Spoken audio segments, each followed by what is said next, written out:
Celebrating 10 years of award-winning car talk, it's the In Wheel Time Car Show. Today, coming to you from the In Wheel Time studios in Hollywood, Texas. Right here. Coming up, Mr. Mars reviews the 2021 Jeep Grand Cherokee. No, not the Jeep. That was last week, wasn't it? Yeah. What do you got here? What do you got this week? The 2021 Kia Sorento X-Line all-wheel drive. I don't know what I did there. The Kia Sorento. All right. Well, I made a mistake. Imagine that. What? Me? What? There's Me? my shocked look. We'll have the events calendar. We'll also have this week's auto news headlines. That and more just ahead on today's In Wheel Time Car Show. Howdy, along with Mike, out of this world Mars. Yes, he is. King Conrad DeLong is back in all of his splendid glory. Right. Well, I don't we know about need that. more Jeb Zekin. I'm Don Armstrong. Glad you could join us today. Thank you very much for joining us today. We really appreciate it. And also joining us right now via Zoom is Jamie Sullivan. What? He's with DERQ, D-E-R-Q. Jamie, well, first of all, welcome and thanks for joining us. What does DERQ stand for? Good morning, guys. So great to be back. Actually, it really doesn't stand for anything. It's just our founders are consultants, and they were looking for a unique four-letter word to have for a website. You can ask us. I was just going to say, you're glad that they didn't ask me, because, I mean, I got to come up with some four-letter words. Well, but DERQ's a memorable name. Okay, so it is, an MIT spinoff that developed an automated platform that integrates with connected and automated vehicles, correct? Correct. Yeah, we're a software platform that is focused on collision avoidance as well as analytics and traffic safety types of solutions. Oh my God! Well, it's way above my pay grade. Yeah, and when you said MIT, it's above all of our pay grade. I went MOUSE. Yeah, exactly. So, what is it that you guys are working on today?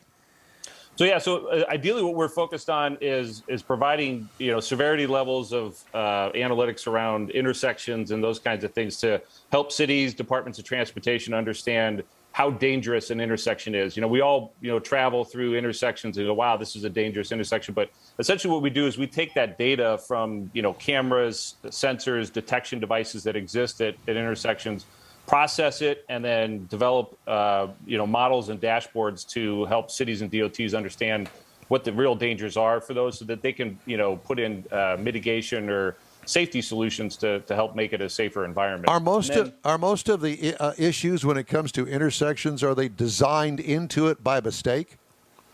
Well, I mean, intersections are designed for vehicles, right? And what's happening more and more is that there's other forms of transportation taking place at those intersections now. And so they need to start to implement technologies that are going to accommodate for pedestrians, cyclists, ADA homeless people looking for free money.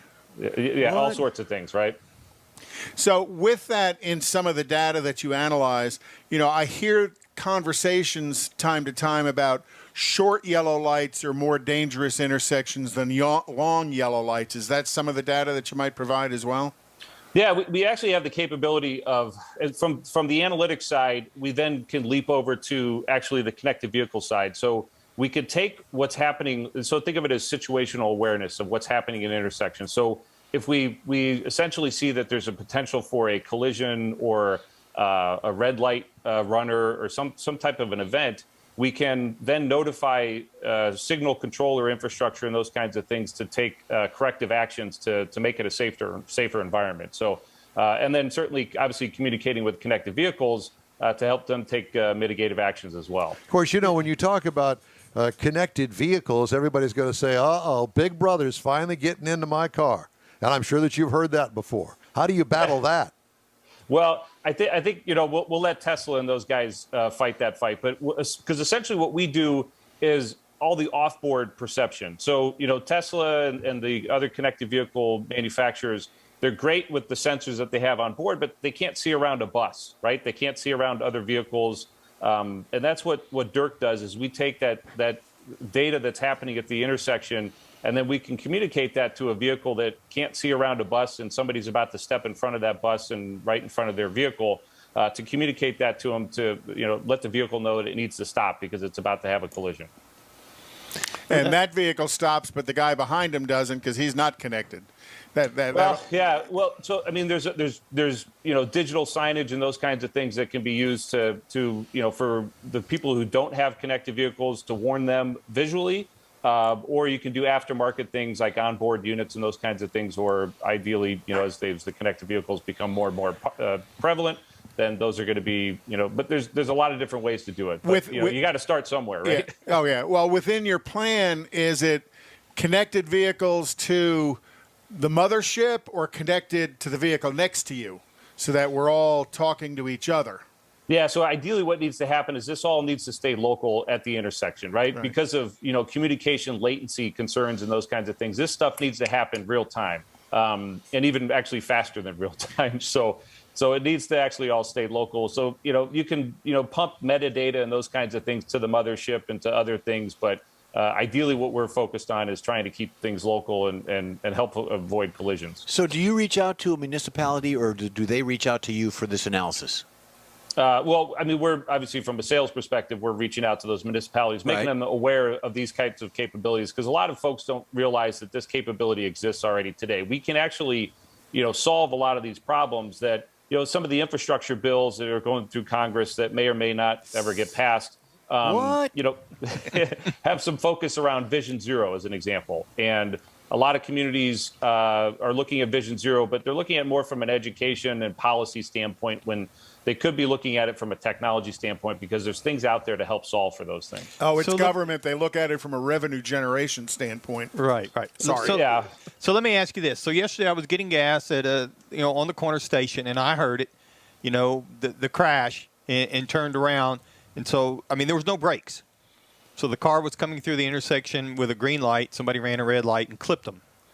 So are you thinking that at some point you're going to be able to help prevent that kind of accident? Absolutely. We actually, so we referenced the MIT stuff. We actually have some patents around predicting that red light runner. Oh, wow. So we can actually identify when somebody is going to run a red light, and then, basically send a message to the traffic controller that essentially, in a simplistic terms, maybe turns all phases red at all directions, right? So everybody's in a freeze mode. So you let that guy who's running the red light clear the intersection. Everybody hopefully stays safe in their positions. And then once the guy's cleared the intersection, you return to a normal phase and everybody moves about their business, right? So we're still, several months away from actually deploying things like that. But the controller manufacturers definitely want to do that. And we're the type of solution that can actually deliver that messaging to them to help them take those mitigation steps. And that's where the connected vehicle is important, because what you're looking for is driver reaction to the amber light to make your prediction on what he's going to do when it turns red. Is that part of it? Yeah, absolutely. So, I mean, the traffic light becomes that visual signal for unconnected vehicles, right? If a connected vehicle gets that message, the connected vehicle just stops, right? It avoids that collision because it knows there's somebody who's going to run the red light. But the red light traffic signal becomes that visual signal for those who don't have connected vehicles to stay in place. Because a lot of times an amber light for me means to accelerate. Well, but like in this case, I mean, it was obvious the guy that he literally ran the red light. I mean, it was obvious. You turned around, and the way the cars were after they struck, no brakes. One had the green light, one had the red light, and I'm trying to visualize what kind of system could actually do that. I mean, you're talking about something instantaneous there, and it'd be great to do it.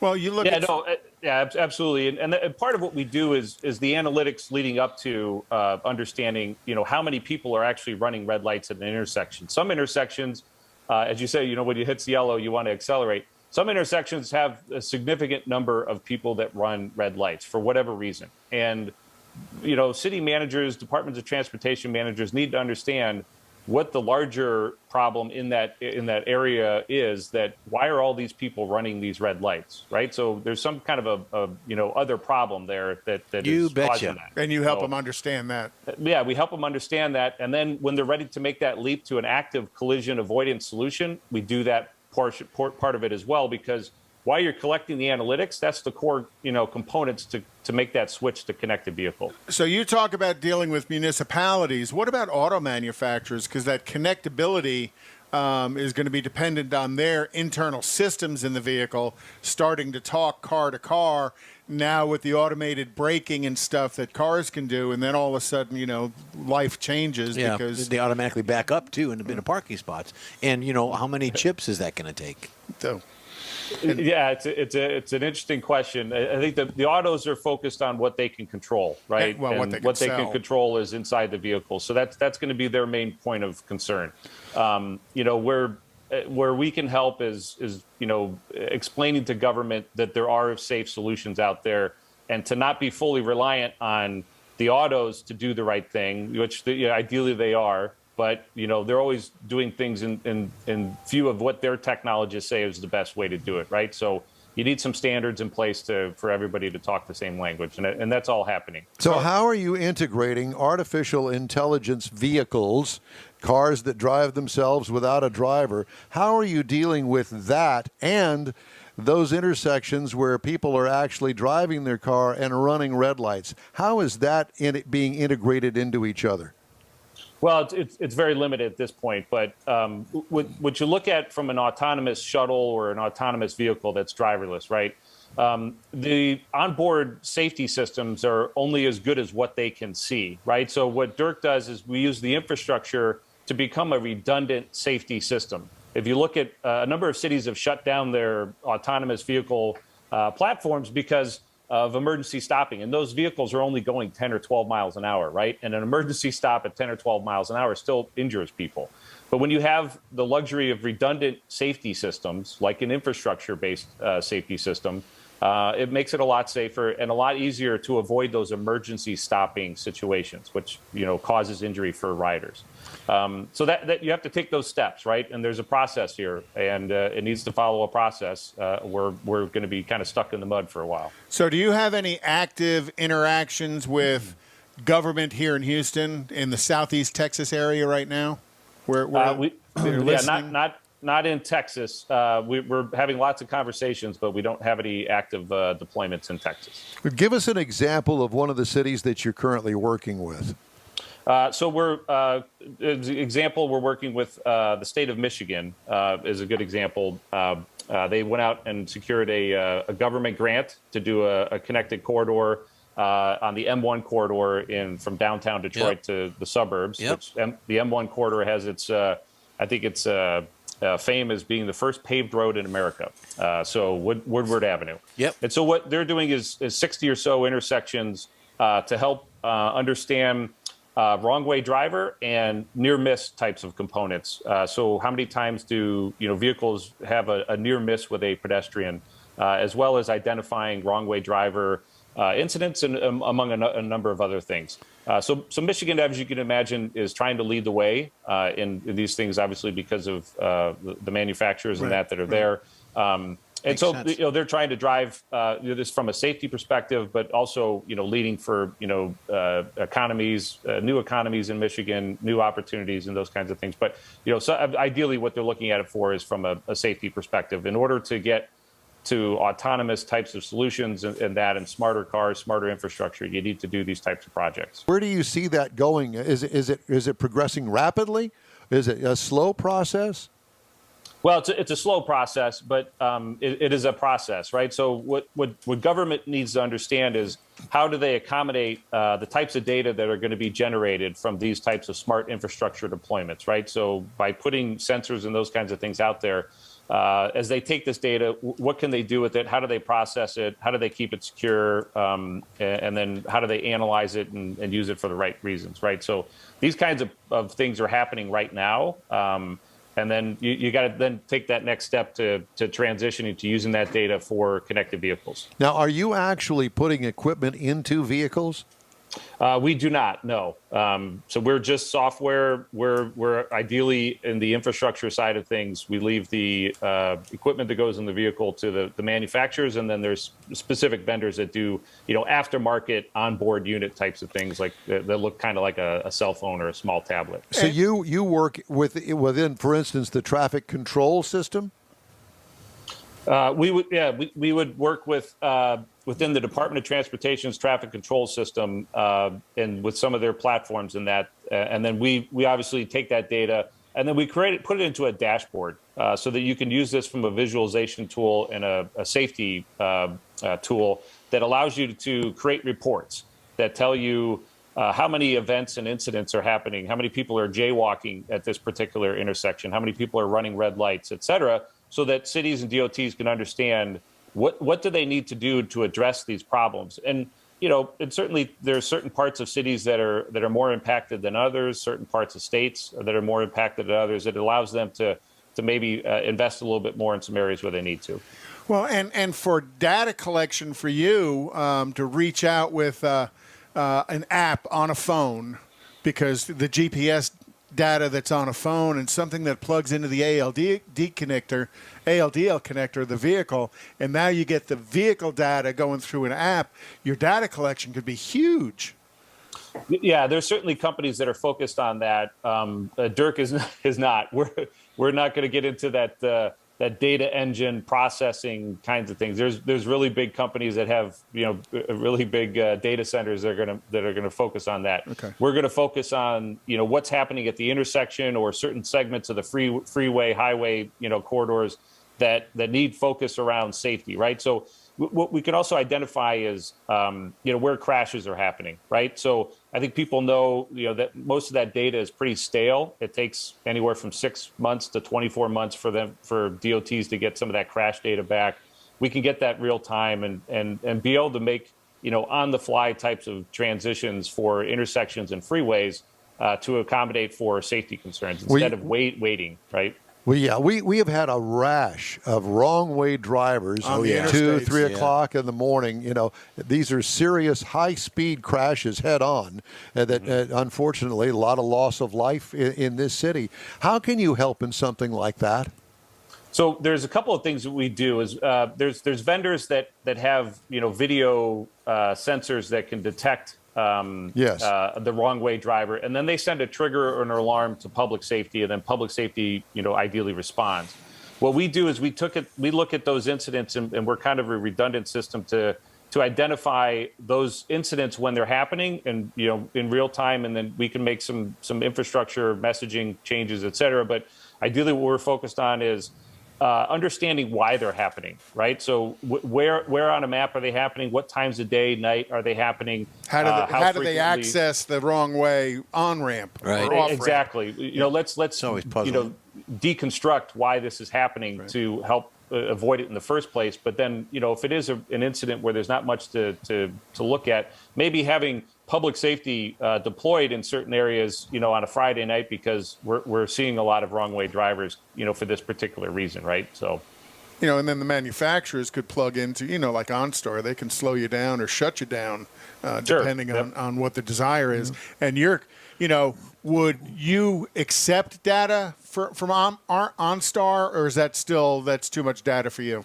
No, we do both, right? So we could actually send data to OnStar to let them know that their vehicle is going in the wrong direction, and then they take the mitigating actions, right? So we don't want to be in the business of changing a street light controller or telling a car to turn off. We don't want that liability. So, but there's certainly those vendors that are managing those assets. They can certainly do that.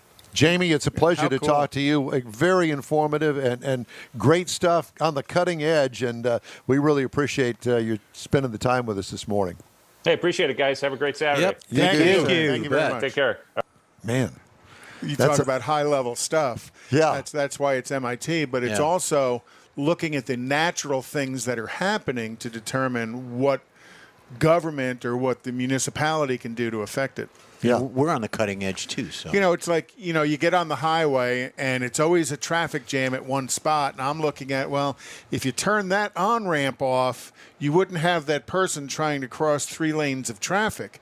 And I'm sure I see it, but I'm sure that's part of the data that they're trying to collect Exactly. to avoid that. And then, talk to Don Armstrong. He flies a helicopter There you talking go. traffic all the time. you bet. He can tell you the bad spots in Speaking town. of cutting edge stuff, why don't we take a look at the events calendar? Because there's events. You want me to do it? There's always events. You got it? No, you got it. Okay. Well, again, tonight, Nifty 50s in Grogan's Mill in the Woodlands, the Kima Car Meet. Tomorrow, August 29th, Houston Cars and Cocktails at Little Woodrow's with Houston Performance Driving. And then also tomorrow is Lady Chaos Car Crew. They're doing a raffle with a DJ and prizes and the 1-year anniversary of them, and that's going to be at Who's the DJ? Fortress DJ Lady Car Crew, DJ Chaos. And that's going to be at Fortress Beer Works. Friday is going to be the Houston Auto Club meet at 4513 Cullen Boulevard in Houston. And then Sunday, September 5th is the Woodlands and Cars and Coffee for a Cause at Six Pines, and that's going to be up Chaos Coordinator, and that's going to be again up in the Woodlands, and that's always a fundraiser. And then let's not forget Woody's Waterfront. 3rd Annual Waterfront Car Show at Topwater Grill, September 25th at 9 a.m. till like 4 p.m. We'll be there. We'll be there. It's going to have like 35 awards to give out, and some cool cars show up for that. I remember last time we went there was a true 69 L88 Corvette there. Now they probably built 40 rarest of the rare. Rarest of the rare. And that was a true documented L88 69 Corvette. And what's going on right now? We've got Garages event going on. Yep, that's actually about to come to a close out at Garages of Texas in Katy off of Pin Oak Road, south of I-10. Mr. Mars? Yes, sir. What are you doing over there? Making a last-minute note. Are you? Yes, sir. Before you go on with your car review? Yes, sir. Okay. Well, it's time now for this hour's car review, brought to you by Mr. Mike Mars, and it's the 2021 Kia Sorento. The 2021 Kia Sorento X-Line all-wheel drive, to be exact. All right. Woo-hoo. Now, I had the opportunity before to drive the Sorento Hybrid, so it's pretty nice to be able to get this one that's got a regular gasoline-type engine in it. So this is what they call a small 3-row SUV CUV. Technically, it's a compact, and it's kind of unique because it does have that 3-row, and I'll show you how unique that is in a few moments. Okay. Comes at 6 trim levels. You can start out at the LX, where you can actually get cloth seats. Works its way up. I love cloth seats. Don't make fun of my cloth seats. I'm not. I'm saying that's where you can start. Then you can go up to the S, the EX, SX, XS Prestige, and then you get the SX Prestige X-Line, which is the one we've got. And because of the way Kia does this, a lot of this stuff is part of the trim levels. Some of the options that you might consider options are part of the trim level. Now, this is the 4th gen. It's all new for 2021, so it's all been redesigned. It's got a special X-Line front and rear fascia on it. Got some special roof rails for the X-Line. That's all part of that package. Comes with LED lighting, so you got the headlights, the fog lights, tail lights. X-Line dark trim that goes along with this green paint on it. It almost looks black late in the evening, but it's nice and green. Now, this year, because of the redesign, it's 1.4 inches longer on the wheelbase on it, so it doesn't sound like a lot, but that adds quite a bit of room to the interior of it, particularly on the second row. And it does come with a panoramic sunroof. We had that option, and we had the optional X-Line 20-inch wheels. So rolling into the inside of it, we had the leather interior.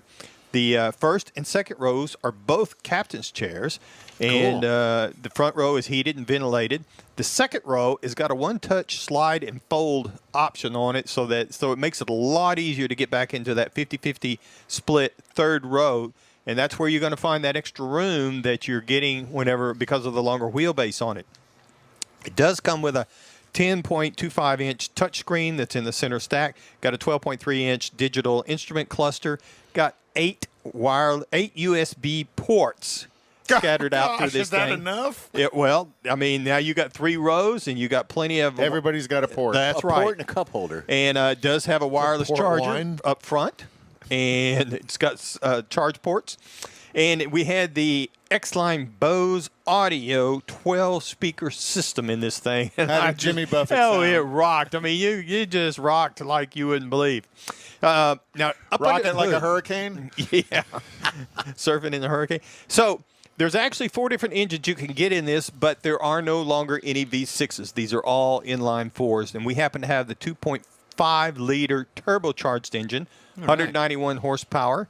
That's not bad. Backed by an 8-speed dual-clutch automatic transmission. So the tow rating with the V6 last year was 5,000 pounds, but because of the 4, even with the Turbo 4, it's down to 3,500. That'll still pull a small pop-up camper, jet skis, even a small boat. EPA says you should be looking for about 21 miles per gallon in the city, highways 28, combined 24. This is a real peppy little vehicle. I'm telling you. I got right at 23, but, you know, I had to fudge a little bit there at the end to try and get it up because it's really peppy. Now, it does have, I mean, and I like peppy. One place I read it was 0 to 60 in 6.7 seconds. It's not a race car, but for a small SUV with 3 rows, it's pretty peppy. One thing I really liked about this vehicle and the ride and handling, it does have a lane follow assist. Now, this is basically, you know, staying between the lines. I loved this. I was really surprised. You don't drive. You just like to sit back and let the damn car drive for you. And I did. I did it. I did coming down Interstate 10. Dangerous. And it was very let go gentle. of the wheel and let it keep you in the lane. And it let you go about a mile and a half before it tells you to put your hands back on the steering wheel. Idiot. Oh, I'm sorry. Yeah.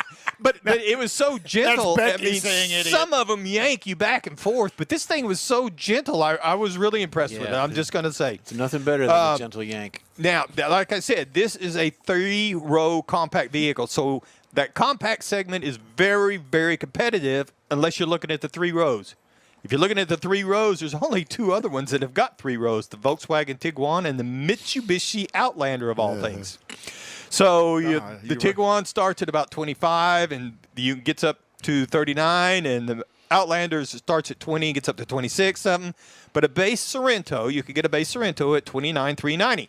Now, the base MSRP of our test vehicle was $42,590. Again, a lot of that's that X-Line and all the options or the parts of the package that come with it. As tested, the MSRP is $44,285. And I almost had to tell my Change wife your there's pants. no way in the world she was going to get a new car. Oh, She's wow. got a 2015. And that one's peppy. And this one's peppy, or she's got the V6, No, that and it's one's peppy as Lopez. well. But she really liked it as well. You done? Yes, sir. Awesome. Time now for this Very nice. week in auto history.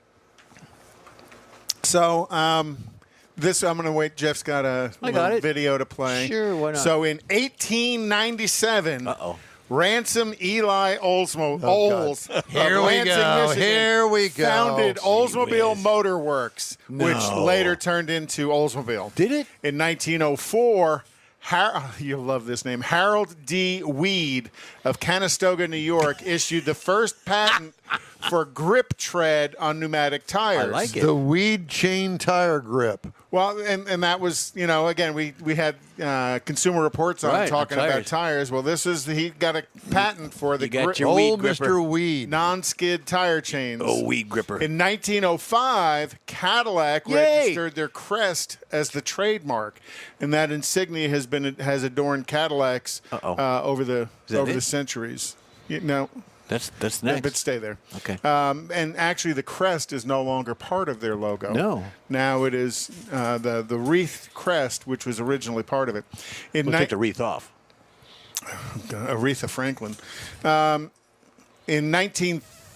Where are we here? Oh, in 1913, automobiles were legally allowed into Yosemite National Park in California. The first time that vehicles were allowed inside national parks. Get an advanced one. Sure. And that should be, you know, if you've never been to Yosemite, go. That actually is a photo I took in Yosemite.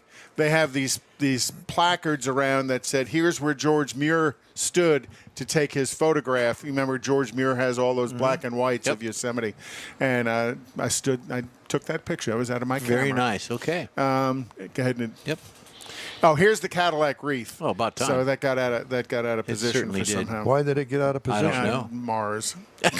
What? I'm going to blame Mars. No, probably my fault. And these are the guys that to blame for that. In 1909, in front of 12,000 spectators, automotive engineer Louis Schweitzer wins the inaugural race at the Indianapolis Motor Mr. Speedway. Schweitzer. Mr. Schweitzer. It was a 2-lap 5-mile race. Oh, wow. He's got some weed grippers on that. He's got some weed grippers on it, and that was him and his crew.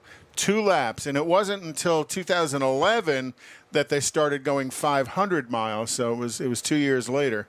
But I thought that was an interesting story.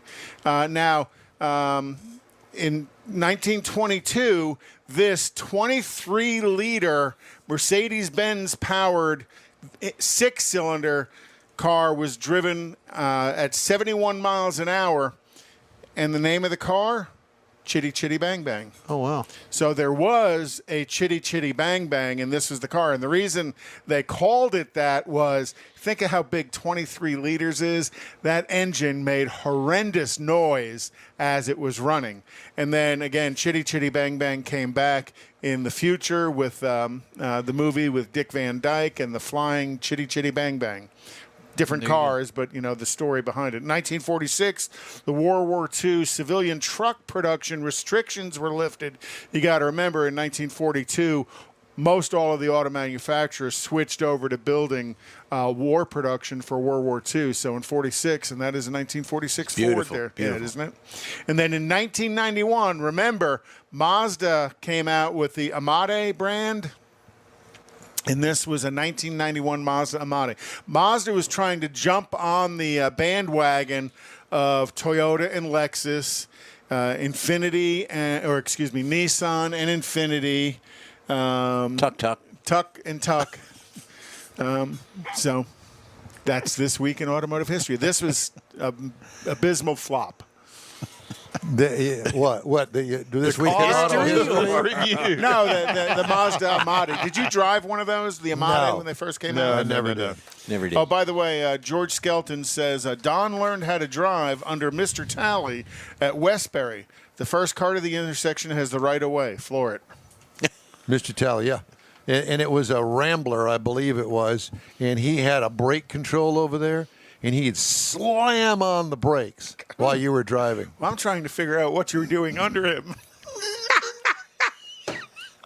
Ba-dum-bum. Anyhow. Yeah. Thanks, George. Thank you, and thank you for putting up with us. We really appreciate it, and let me just go ahead and say this for all of us, we're sorry. The In Wheel Time Car Show streams on Facebook, YouTube, Twitch, and InWheelTime.com. Podcasts are available from your favorite podcast provider. The In Wheel Time Car Show continues right after this quick break. Let me tell you about a locally owned and operated group of dealerships called Bayway. Bayway owner Daryl Wisniewski is born and raised right here, and he knows Houstonians better than anyone. Bayway Chrysler, Dodge, Jeep, and Ram, Bayway Lincoln, and Bayway Chevrolet are managed by Lincoln Stahl. And when you get to know these guys, you'll want to become part of the Bayway family, too. Feel good that you're part of Houstonian-owned Bayway Chrysler, Dodge, Jeep, Ram.com, BaywayChevrolet.com, and BaywayLincoln.com. Remember the name, Bayway. Tailpipes and Tacos, Houston's premier monthly car cruise-in, returns Saturday, September 18th at 2 Loopy Tortilla Mexican restaurants in Katy and inside the Loop on the Southwest Freeway near Kirby. Tailpipes and Tacos is free and everyone's invited. You'll see collector cars, hot rods, customs, magnificent originals, and resto mods at 2 locations. Cars from all over Southeast Texas cruise in and show off in a friends and family event at the Loopy Tortilla Mexican restaurant on the Grand Parkway at Kingsland Boulevard, just south of I-10 in Katy, and inside the Loop on the Southwest Freeway near Kirby.